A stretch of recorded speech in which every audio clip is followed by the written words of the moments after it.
무엇이든지 꾸준히 잘한다는 거 쉬운 게 아닙니다. 가수들도 보면 그 차트에 그 1위, 2위 올라가지 않습니까? 그런데 잘하는 사람은 몇 주 갑니다. 오래 가는데 대부분은 한번 올랐다 해도 금방 내려갑니다. 운동선수도 마찬가지죠. 잘할 때는 참 잘하는데 또 어떨 때는 지독하게 못할 때가 있어요. 이렇게 꾸준히 끝까지 잘하는 거 쉬운 게 아니거든요. 신앙생활도 그렇지 않습니까? 어떨 때는 은혜 받아가지고 참 열심히 할 때가 있어요. 막 말씀이 사모가 되어지고 기도가 하고 싶고 교회가 그립고 그럴 때가 있어요. 근데 어떨 때는 안 가고 싶을 때가 있어요. 좋을 때는 새벽 기도까지도 가고 싶어 하는데 안 좋을 때는 수요 기도에도 안 갔으면 좋겠고 오후 예배도 안 했으면 좋겠고 심지어 어떨 때는 주일 낮 예배조차도 안 갔으면 좋겠다 싶은 마음이 들 때가 있단 말이죠. 이렇게 사람의 신앙이란 것도 오락가락 할 때가 있어요.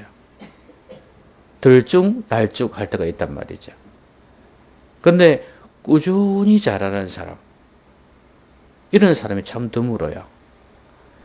그래서 하나님께서는 어떤 자를 기뻐하시냐 하면 충성된 자를 기뻐하십니다. 여러분 충성이라는 게 뭔지 아시죠? 그냥 단어 느낌만 봐도 다가오는 게 있죠. 충성스럽다, 변함이 없다는 거예요. 이랬다 저랬다 하지 않는다는 거예요. 우리 정치인 중에서 이 장세동이라는 사람이 있습니다. 이 사람은 전두환 대통령의 충복인데요. 전두환 대통령이 감옥에 들어가고 그래도요, 와, 여전히 변함없이 지지를 하고 도와주고 옹호를 하더라고요. 그래서 사람들이 안 좋은 일에 안 좋은 사람을 그렇게 지지하니까 옹호를 하니까 못됐다 하지만 또 한편으로는 야, 참 전두환 대통령이 복 있는 사람이다 하는 말을 해요. 왜냐하면 저렇게 변함없는 신화가 있으니. 하물며 너무나 좋으신 하나님 앞에서 충성스럽다면 하나님께서 얼마나 귀하게 여기시겠냐 그 말이에요. 사람을 봐도 그런데 사람 앞에서 사람이 봐도 그런데 하나님 앞에서 하나님 보실 때는 얼마나 기뻐하시겠냐 그 말입니다. 변함이 없는 사람. 우리가 신앙생활을 끝까지 잘할 수 있으면 얼마나 좋을까요? 그리고 신앙생활을 나뿐만 아니라 온 가족이 잘한다면 얼마나 좋을까요? 나뿐만 아니라 자녀들이 신앙생활 잘하면 또 얼마나 좋을까요? 우리뿐만 아니라 우리의 후배들이 계속해서 신앙생활을 잘한다면 얼마나 좋겠습니까?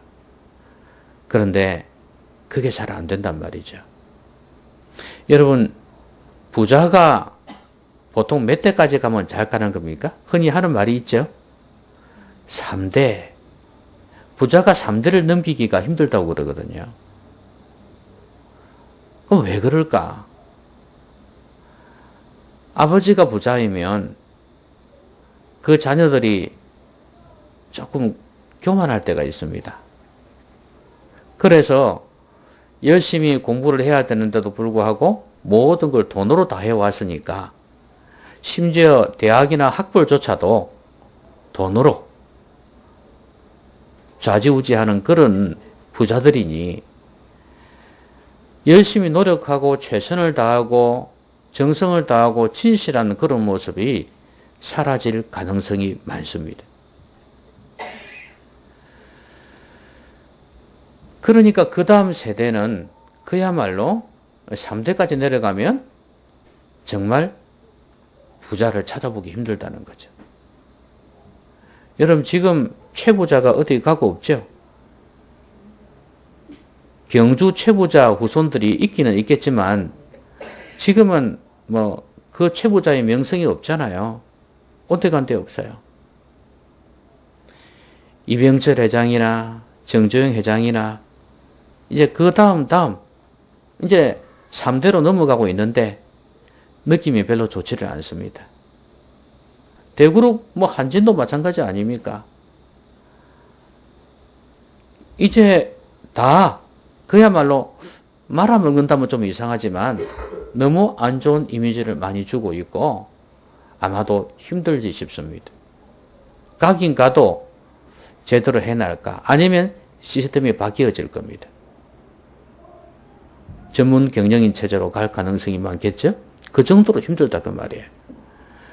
그러면 신앙은 어떨까?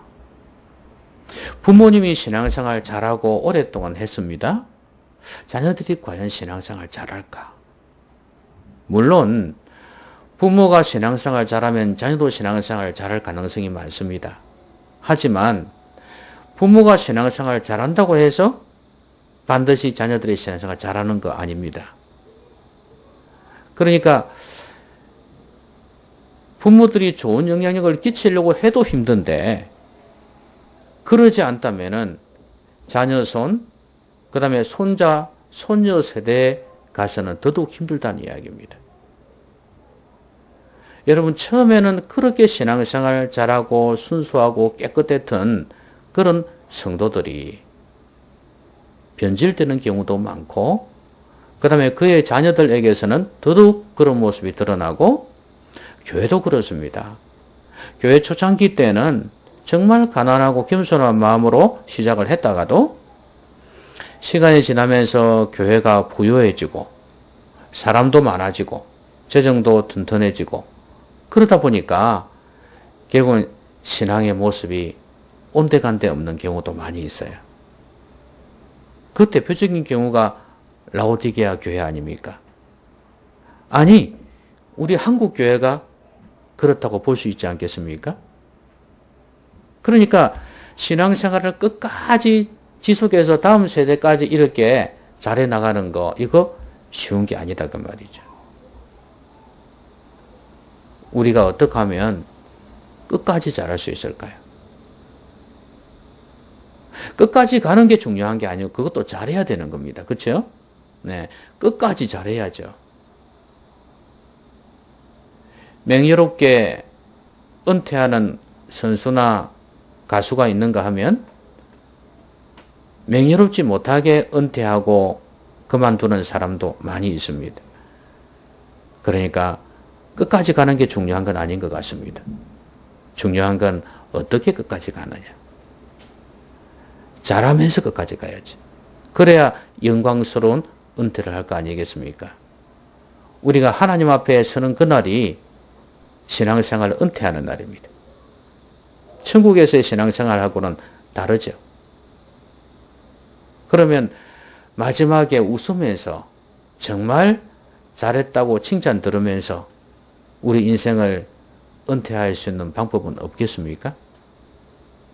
어떻게 하면 그럴 수 있을까요? 오늘 성경을 잘 묵상을 해보면 하나님께서 우리에게 주시는 메시지가 있어요. 끝까지 신앙생활 잘하는 비결. 그걸 우리에게 가르쳐주고 있습니다. 오늘 이스라엘 백성들이 이제 가나안 땅에 들어가기 전에 기업을 땅을 나누는 이야기를 하고 있습니다. 그런데 하나님께서 각 지파별로 모세를 통해서 땅을 나누게 하지 않습니까? 그런데 이제 레위 지파는 안 주는 걸로 원칙을 정했습니다. 그렇죠? 자, 그 다음에 각 지파들에게 땅을 줄 건데요. 요셉 지파는 두 지파니까 레위 지파가 빠지는 대신에 두 지파에게 또 이렇게 따로따로 땅을 주지 않습니까? 그런데 기업 중에서, 지파 중에서는 큰 지파가 있고 작은 지파가 있단 말이죠. 그럼 어떻게 해야 되나? 여러분 식당에 가도 남자한테는 좀 많이 주죠. 여자한테는 좀 적게 주죠. 요새는 안 그렇습니까? 아직까지도 그런 문화가 좀 있습니다. 요새는 일률적으로 나오니까 그런데 조금 조정이 가능한 데에서는 그렇게 합니다. 왜냐하면 남자가 좀 많이 먹는다 싶으니까. 그런 것처럼 지파도 그렇습니다. 지파가 큰 지파에게는 좀 많이 주라고 그랬어요.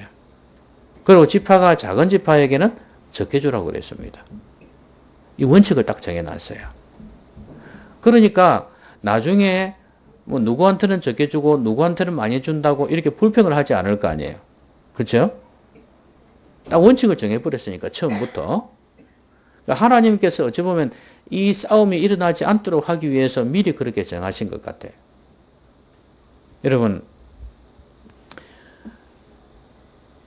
원칙을 정해놓는다는 거요.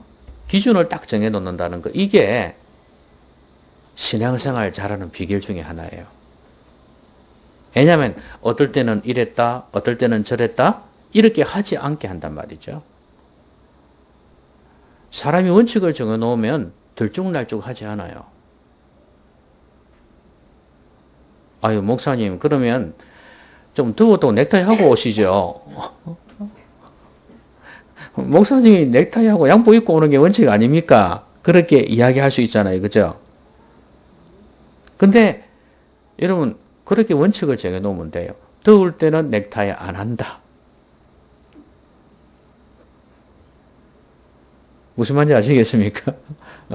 그러면 그게 원칙이 되는 거야. 그러면 하등 이상하게 볼 게 없어요. 저는 지금 중간 지점을 취하고 있습니다. 넥타이 안 하는 대신에 요 양복은 입었지 않습니까? 그런데 서울의 큰 교회들은요, 이 에어컨이 아주 빵빵하게 나오는 중앙 집중식이 있는 그런 데는 말고요, 그런 데조차도 넥타이도 위에 것도 안 하고 낮 예배 때 그렇게 예배를 드려요. 성도들은 뭐 여러분 당연히 그렇게 해왔지만 또 혹시라도 섬기는 사람들이 넥타이 하고 올까 싶어가지고 그거 하지 마라. 전부 다 노 타이. 그렇게 해서 온다고 딱 선포를 하고 온 교인이 다 그렇게 해요. 원칙을 정해놓으니까 누가 뭐라 합니까? 욕 안 하죠. 나도 너도 다 그렇게 하는데 뭐 그렇지 않습니까? 뭐 앉아있는 사람은 그래도 되고 서 있는 사람은 그렇게 하면 안 되는 겁니까? 아니잖아요. 이 보세요. 원칙을 딱 정해놓으면 흔들림이 없어요. 싸울 것도 없고요. 우리가 신앙생활 할 때도 원칙을 딱 정해놓으세요.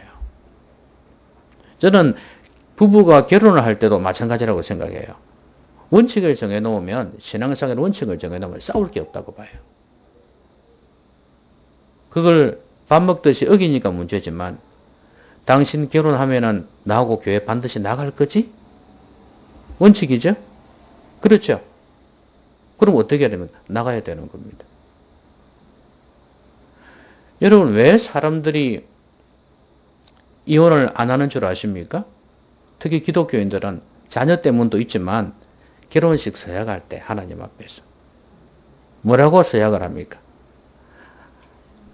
건강할 때나 아플 때나 그죠? 가난할 때나 부요할 때나 변함없이 부부의 대의를 지키기로 굳게 맹세합니까? 이렇게 하지 않습니까?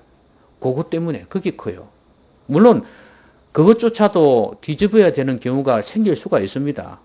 그것까지 이해를 못하는 건 아닌데 그래도 사람이 그것 때문에 또 함부로 이혼을 못하는 경우도 있어요.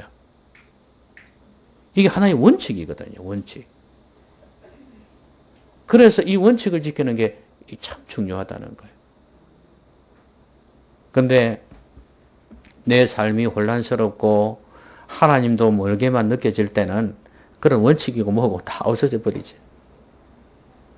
그래서 우리가 이 원칙을 붙들고 있을 때 오히려 삶이 바로 지켜지는 겁니다. 삶이 제자리를 차지하게 되는 경우가 있어요. 흐트러진 마음이 다시 모아지는 경우가 있다고 말이에요. 그래서 그런지 요즘 사람들은 금방 제가 말씀드린 그런 결혼 서약식을 잘 안 하더라고요. 뭐 하는 게 이래요. 나는 아내가 아플 때는 밥을 해줄 것이며 일주일에 한두 번은 빨래를 할 것이며 뭐 이런 식으로 서약을 하더라고요. 응? 그것도 했으니까 그건 잘 지키겠죠. 그죠?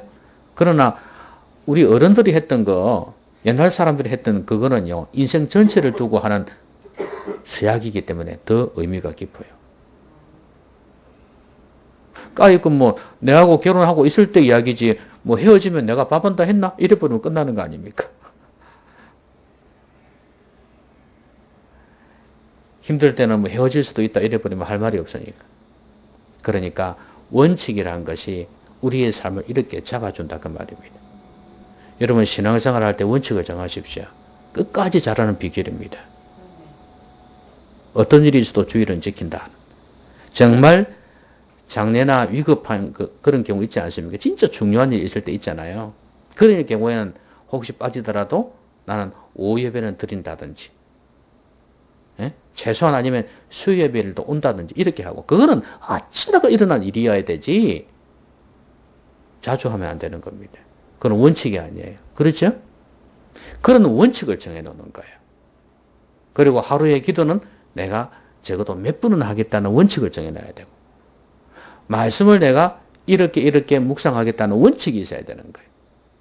적어도 내가 다른 거 못해도 주부에 적혀있는 말씀 일주일 묵상 이거는 매일매일 거기에 따라서 읽고 묵상하겠다. 이렇게 원칙을 정해놓으란 말이죠. 그러면 아무래도 흔들리지 않겠죠? 맨날 들쭉날쭉 하지 않을 거 아닙니까? 여러분 오늘 가셔갖고 원칙을 한번 정해보시기 바랍니다. 아마 지금 여러분 설교를 들으면서도 그렇게 해야 되겠구나 하는 생각이 들 것입니다. 부부끼리 해야 될 거는 부부끼리 하고 내 혼자 해야 될 거는 내 혼자 하십시오. 원칙을 정해보십시오. 그래서 신앙생활이 흔들리지 않도록 해야 합니다.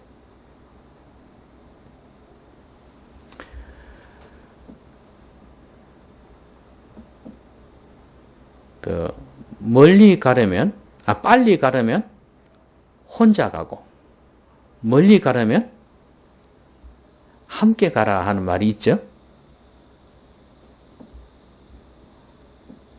처음 들어본 말입니까? 자, 그러면 멀리 간다, 끝까지 간다는 거 아니에요. 끝까지 가려면 함께 가라는 거죠. 혼자 가지 말라는 거죠. 그 말은 뭡니까? 혼자 결정해야 되고 혼자 모든 일을 처리해야 됩니다. 근데 함께 가면은 옆에서 도와줄 수도 있고, 그렇죠? 어려운 일이 있을 때 같이 해결할 수 있잖아요. 함께 가는 거거든요. 그럼 우리 인생길에 끝까지 가려면 어떻게 해야 될까요? 그것도 잘 가려면 어떻게 해야 될까요? 하나님과 함께 하는 것입니다. 하나님과 함께 할 때, 하나님의 말씀과 함께 할 때 우리는 끝까지 잘 갈 수가 있어요. 자, 그 다음에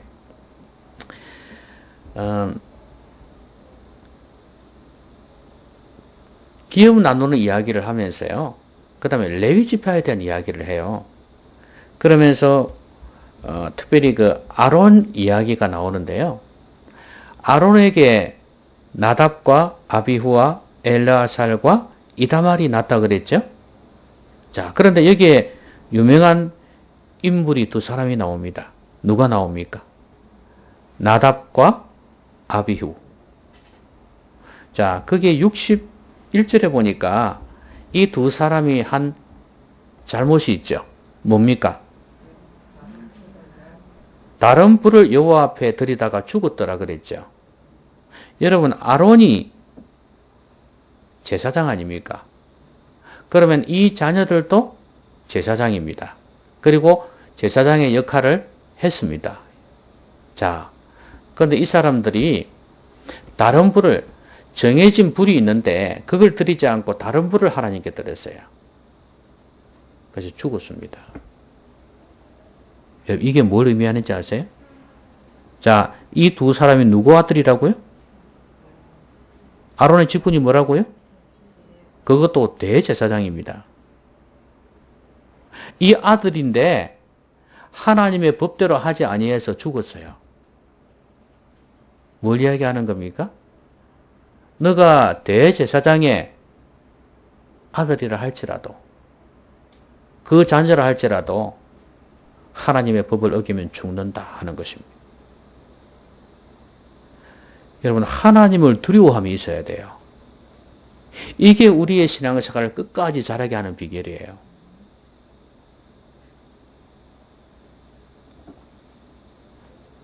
교회에 오랫동안 신앙생활을 했다는 거, 이게 제사장 직분이라 그랬죠, 제가? 이 아이들도?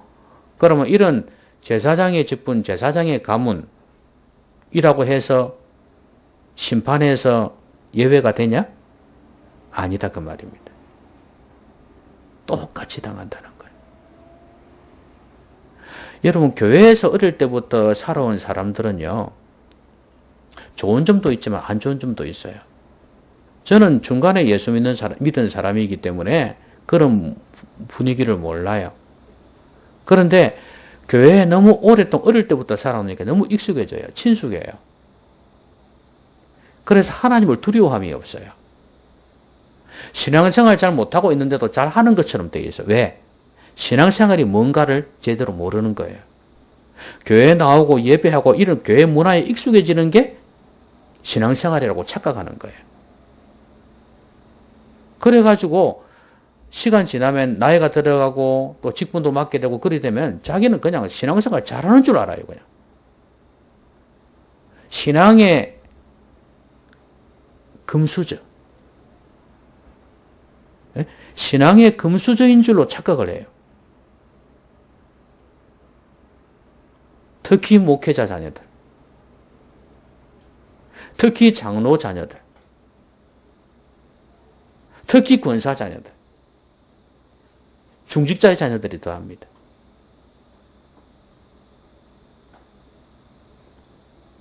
내가 목사니까 목사 자녀들 이야기 안 할 수가 없지 않습니까? 그런데 그래도 목사 자녀들은 괜찮습니다. 내가 쭉 봐봐도 그래도 좀 나아요. 그런데 장로 자녀들은 정말 문제가 많습니다. 그 부인이 권사인지 집사인지는 몰라도 장로 자녀들은 정말 형편없어요. 경영이나 퍼센트를 보면 왜 그럴까? 맨날 집에 와가지고 부정적인 소리만 들었을 거예요. 불평하고 비판하고 하는 소리만 들었을 거예요.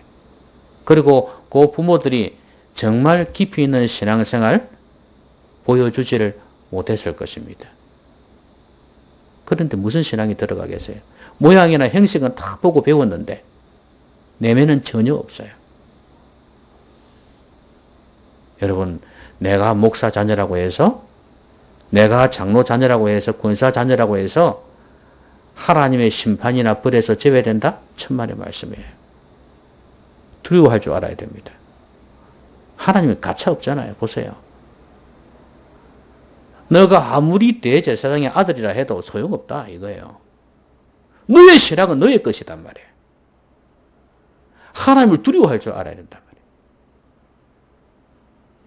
그리고 제사장의 직분이 있으니까 마찬가지로 우리가 직분을 가져도 마찬가지예요. 내가 목사니까, 내가 장로니까, 내가 권사니까, 안수집사니까 괜찮다? 천만의 말씀. 오히려 더 큰 심판이 있을 줄 알아야 됩니다. 하나님을 두려워해야 된단 말이에요. 그러니까 이 사람들이, 내가 볼 때는 그래요. 이 사람들이 애와 하나님에 대한 두려움이 없었던 것 같아요. 우리가 제사장인데, 우리 아버지가 누구야? 우리 삼촌이 누구야? 모세 아니야, 모세. 어? 완전히 신앙의 금수집안 아닙니까? 그러니까 두려움이 없었던 것 같아요. 여러분, 이 두려움, 내가 직분을 뭐 갖고 있다? 내가 신앙생활 오래 했다? 익숙해져가지고, 친숙해져가지고, 하나님을 두려워함이 없는 그런 신앙생활 해서는 절대로 아니 된다, 그 말이에요. 아시겠죠? 여러분, 지금 제가 두려워해야 된다는 이야기를 하고 있는데도 불구하고 지금 그러면 안 되죠, 그렇죠?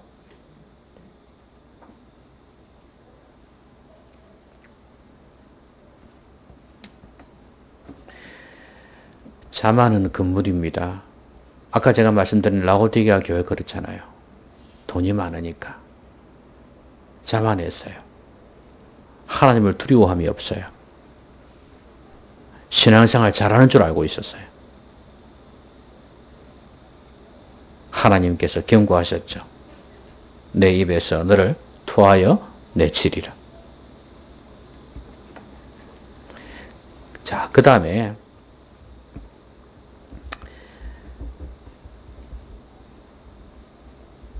63절에 보시면 모압 평지에 왔습니다.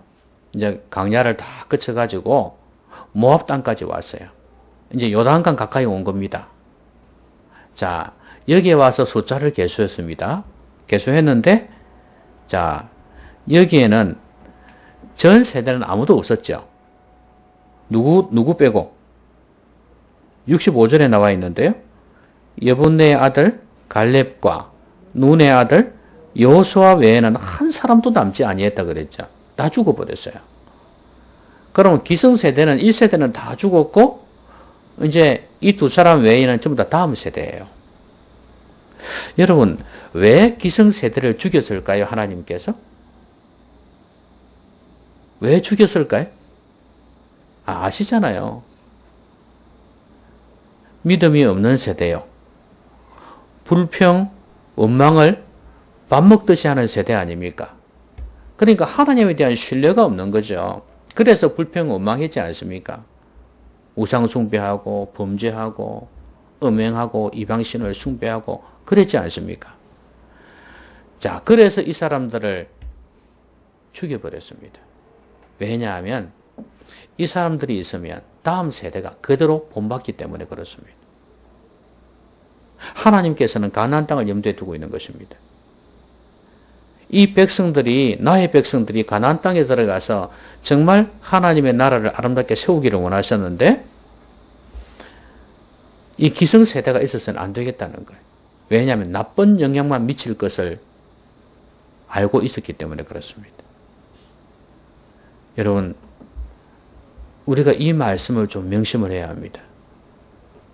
신앙생활을 끝까지 잘 하려면 내가 내 혼자서 하나님 앞에서 원칙과 기준을 정해놓고 신앙생활 하는 것, 그것뿐만 아니라 하나님을 두려워하면서 사는 것, 이거는 내가 신앙생활 끝까지 잘하는 비결이기도 하죠.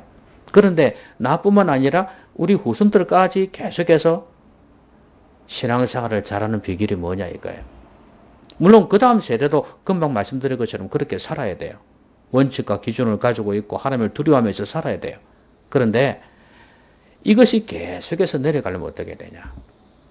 기성세대가 1세대가 그 다음 세대에게 선한 영향을 미쳐야 된단 말이에요. 좋은 영향을 미쳐야 된단 말이죠. 그거 안 미치면 미래가 없어요. 하나님께서는 그래도 이스라엘 백성에 대한 기대를 갖고 계십니다. 이들이 가나안 땅에 들어가서 정말 그 이방 민족을 몰아내고 하나님의 신전 국가를 세웠으면 좋겠다는 그런 기대를 가지고 있었어요. 내 백성이 나의 영광을 드러냈으면 좋겠다는 그런 마음을 가지고 있었습니다. 그런데 이 선배들은, 이 1세대는 안 되겠다 이거예요. 너희들도 같이 갔다가는 그 다음 세대가 완전히 오염되겠다 싶은 생각이 들어서 아예 없애버린 것입니다. 여러분, 어른들이, 부모가 자녀에게 좋은 영향을 미쳐야 됩니다. 선한 영향을 미쳐야 됩니다. 최소한 신앙생활을 열심히 하는 모습을 보여줘야 됩니다. 신앙이 깊지는 못해도 신앙생활 잘하는 모습을 보여주셔야 됩니다.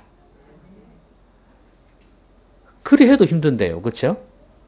좋은 영향 보여줘도 힘든데 좋은 영향을 안 미치면 오죽하겠냐 그 말이에요. 여러분, 그러면 다음 세대는 어땠습니까? 기성세대 다 죽였습니다. 그렇죠? 믿음 좋은 갈렙과 여호수아하고 다음 세대가 들어갔습니다. 여호수아가 잘 이끌었죠. 가나안 땅을 정복하는 거 잘했습니다. 자, 그런데 들어가서 어떻게 살았습니까? 하나님이 칭찬 들을 만한 그런 나라를 만들었습니까? 무슨 말씀? 다윗이 왕으로 등장하기 전까지, 그러니까 사울 왕이 서고 다윗 왕이 서지 않습니까? 그러기 전까지 사사시대 때 얼마나 비참하게 살았는지 여러분 사사기를 한번 읽어보십시오. 이건 정말 지옥 같은 삶입니다. 하나님을 너무 노엽게 했던 삶이에요. 그래가지고 죄를 범하잖아요. 우상숭배하잖아요. 온갖 죄를 저지릅니다. 안 믿는 사람들은 생각지도 못하는 그런 죄를 저질러요. 하나님 백성이라는 사람들이. 그렇게 죄를 저지르니까 이제 하나님께서 심판을 하십니다. 이방민족을 통해서 공격해버리는 거예요. 다 탈취해가는 겁니다. 여자 뺏어가고 재물 훔쳐가고 사람 죽이고 그렇게 해버립니다. 그러니까 이 사람들이 막 마음이 물렁듯이 되어가지고 하나님 앞에서 죄를 저질렀다고 잘못했다고 막 빌지 않습니까? 제발 살려달라고 그럽니다. 그러면 하나님 불쌍히 여기셔갖고 사사를 한 명 세웁니다. 그래서 사사시대에 사사기란 말이에요. 사사를 한 명 세워가지고 군사 고려 말에 무신 정권이 있죠. 그런 거하고 똑같다고 보시면 돼요. 그러니까 무신이면서 좀 이렇게 백성을 이끌 수 있는 사람입니다. 그런 사람을 세워가지고 그 나라를 치게 만들죠. 근데 그것도 이길 힘이 있는 게 아닌데 하나님께서 역사하셔갖고 나라를 구해주는 거예요. 그 사사가 통치하다가 그 다음에 또 죽고 또 다른 사사 서고 이리 되는 겁니다. 조금 살만하면 또 죄 지어요. 그래가지고 또 기도해가 또 하고 이렇게 사이클이 계속 이렇게 돌아가요. 왕이 없으니까. 얼마나 온갖 죄를 저지르는지 몰라요. 그러니까 한마디로 이야기하면 가나안 땅에 들어갔었어도 그 다음 세대를 할지라도 여전히 죄를 저질렀다. 기성세대하고 다를 바 하나도 없었다는 거예요. 그럼 뭐가 문제일까요? 이런 뭐가 문제라고 생각하십니까? 하나님께서 그러면 무턱대고 그냥 들여보내가지고 거기에서 하나님의 신정국가를 세우라고 하신 건가요? 아니, 하나님은 계획이 딱 있습니다. 알고 계셨습니다. 뭐라 그랬습니까? 여러분 신명기서에 보면 아시겠지만 신명기가 대표적인 거죠.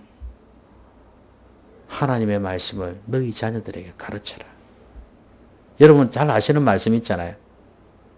뭐 여기도 붙이고 집 문에도 붙이고 사람들이 왔다 갔다 하면서 볼 수 있도록 그렇게 해놓고 또 하나님 말씀을 부지런히 가르쳐라. 집에 있든지 밖에 있든지 어디에 있든지 간에 하나님 말씀을 가르치라 그랬잖아요. 바로 이것입니다. 근데 제가 볼 때는 이걸 제대로 안 한 것 같아요. 그러니까 가나안 땅에 들어가서 그런 죄를 짓고 있지. 여러분 끝까지 신앙생활 잘하려면 생각만으로 안 됩니다.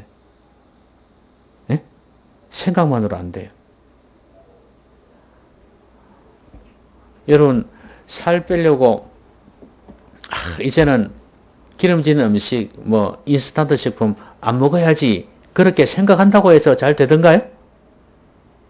예? 잘 안 되죠. 생각만으로 안 됩니다. 그래서 트레이너한테 지도를 받고 그렇게 해서 또 의사한테 지도를 받고 그렇게 해서 고쳐가는 거 아니겠습니까? 여러분 트레인이 무슨 뜻이에요? 트레이너 할 때 트레인 훈련하다. 맞지요? 예, 훈련시키는 사람이 있는 거예요. 남의 도움을 받아야지 그렇게 잘 되는 겁니다. 그래도 물론 간혹 결심이 대단하고 의지가 강한 사람은 그걸 해내는 사람이 있어요. 근데 대부분 힘들어요. 여러분 우리가 끝까지 신앙생활 잘 하려면 다음 세대까지도 잘 하려면 어떻게 해야 되냐? 바로 교육입니다. 교육과 훈련이 너무 중요하단 말이죠. 그래야 다음 세대까지 갈 수 있습니다. 하나님은 그걸 알고 계셨어요. 이 백성이 양육과 훈련이 없으면 끝까지 못 간다는 걸 알고 계셨어요. 그래서 부지런히 하나님 말씀 가르쳐야 그랬잖아요. 신명기 여러분 처음부터 끝까지 한번 읽어보세요. 아까 제가 말씀드린 것만 있는 거 아니에요. 너희들이 하나님 말씀에 순종하면 들어가도 복을 받고 나가도 복을 받고 떡간주리 그릇이 복을 받고 너희 가축이 복을 받고 엄청나게 많은 게 있습니다. 머리가 되고 꼬리가 되지 아니한다. 원수가 한 개로 쳐들어서 7개로 도망간다. 이런 말씀들이 막 너무 많아요. 하나님 말씀이 있어야 된다는 걸 아셨기 때문에 그렇게 말씀하시는 거예요. 여러분, 우리의 자녀들이 우리의 바람만 가지고 안 됩니다. 신앙생활 정말 잘하는 경건한 백성이 되게 하려면, 여러분의 가문이 믿음의 가문이 되게 하려면, 우리 교회가 믿음의 교회가 되게 하려면 양육과 훈련이 필수적입니다. 여러분, 논리가 맞습니까? 제 논리가 이해가 됩니까? 그럼 우리 교회가 건강한 교회가 되려면 어떻게 될 것 같습니까? 난예배만 드리고 밥 먹고 가버리면 어떻게 될 것 같습니까? 여러분 생각에. 부담 없지요? 저도 편하죠? 그렇죠? 요즘처럼 편한 적이 없어요. 예배 드리고 밥 먹고 가잖아요. 너무 좋아요. 너무 좋아. 육체적으로. 여러분, 사람을 놓고 이렇게 가르치고 그 말을 들어줘야 되고 또 거기에 맞는 적지적소에 말을 해줘야 되고 이게 얼마나 피곤한 줄 아십니까? 진을 빼는 작업입니다, 여러분. 그 기대치를 가지고 있기 때문에. 당신이 될 대로 되라 이래버리면 아무 상관이 없는데 하나님의 그 기대치를 가지고 있단 말이에요. 그 끌어올리기 위해서 말도 해줘야 되고 또 그게 안 되는 사람들 많잖아요. 중간중간에 이랬다 저랬다 이래버리면 진짜 마음이 괴롭거든요. 그래서 그걸 다 싸워가야 된단 말이에요. 믿음 없는 사람에게 믿음을 심어줘야 되고 약한 사람은 강하게 해줘야 되고 이걸 해줘야 돼. 내 마음대로 되냐 이 말이에요. 얼마나 마음이 힘든지 몰라요. 그렇지만 그거 안 하면 다음 세대가 없어요. 우리 지금 신앙생활 하는 사람들이 계속해서 새신자, 나이 문제가 아니에요. 간 예수 믿는 사람들이 다음을 기약할 수가 없어요. 그러면 그렇게 계속 지내면 어떤 사람으로 클 것 같습니까? 교회에서. 교회 오는 습관만 들어있는 거예요. 깊이 있는 신앙생활을 맛볼 수 있겠냐 그 말이에요. 하나님을 만날 수 있겠냐 그 말이에요. 기도하면서 기도의 즐거움을 누리겠냔 말이에요. 기도 응답을 받겠냔 말이에요.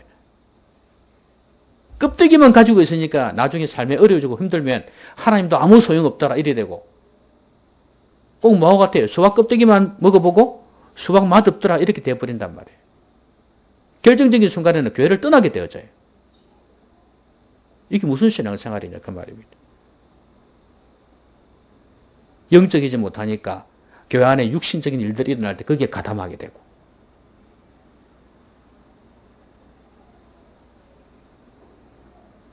내가 교회 다닌 지 몇 년인데 내 직분이 중직자인데 그 소리 하지 말란 말이에요. 내 안에 진짜 신앙생활이 되느냐 이거예요. 이게 너무 중요하단 말이에요. 그래야 신앙생활을 지속적으로 해나갈 수 있다는 말이에요. 여러분 한국 교회 안에 이게 안 되는 사람 얼마나 많은지 모릅니다.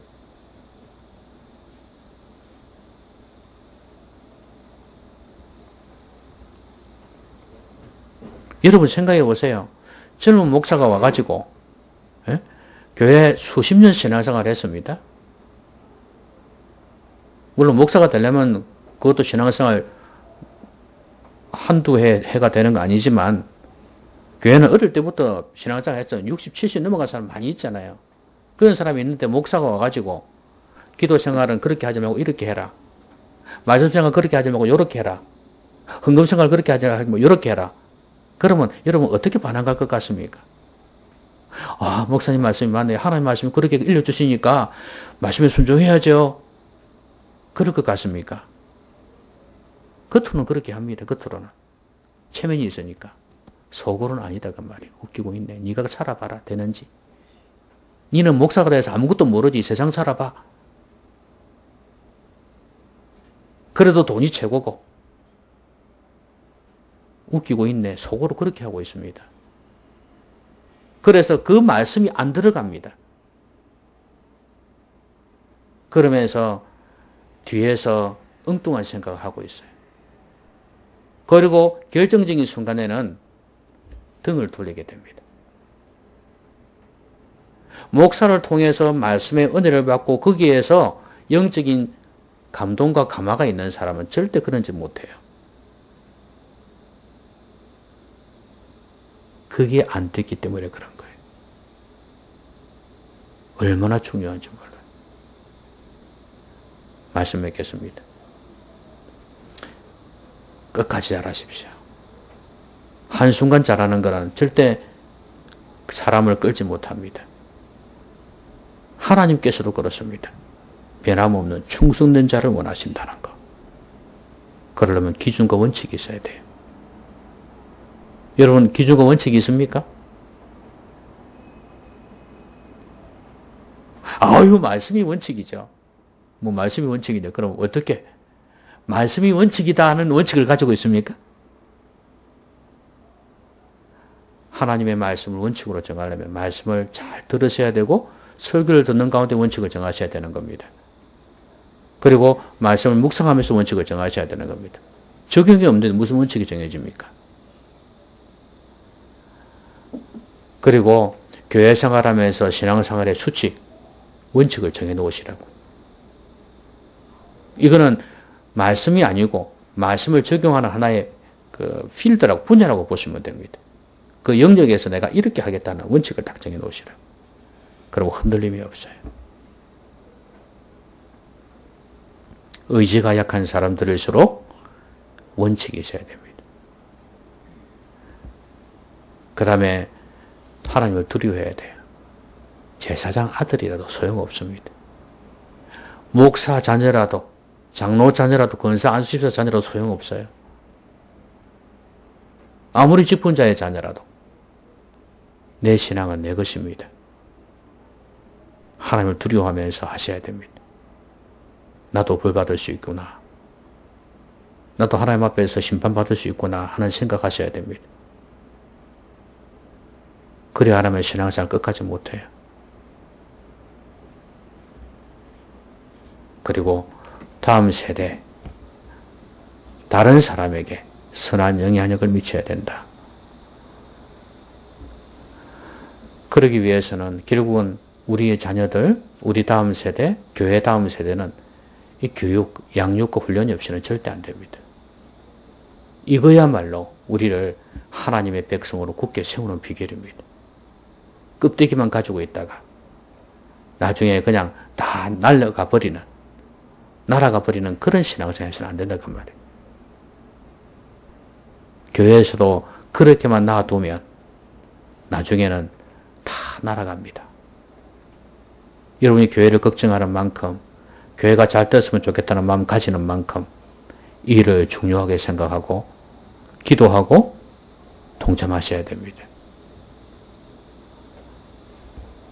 아무쪼록 우리를 중간중간 지치게 만들고 끝까지 잘하지 못하게 만드는 복병들이 우리의 삶의 중간중간에 있습니다. 가정에도 어려운 일이 생기죠. 그렇죠? 생업에도 어려운 일이 있죠. 여러 가지 인간관계 속에서 어려움이 있죠. 교회 안에서도 마찬가지입니다. 우리를 지속적으로 끝까지 잘하지 못하게 만드는 요소는 많이 있습니다. 그렇기 때문에 오늘 이 말씀이 필요한 것입니다. 이 말씀 마음에 새기고 정말 끝까지 신앙생활을 잘하시는 여러분이 되시기를 주의 이름으로 기원합니다. 기도하십시다. 오늘 말씀 생각하면서 같이 한번 기도하겠습니다.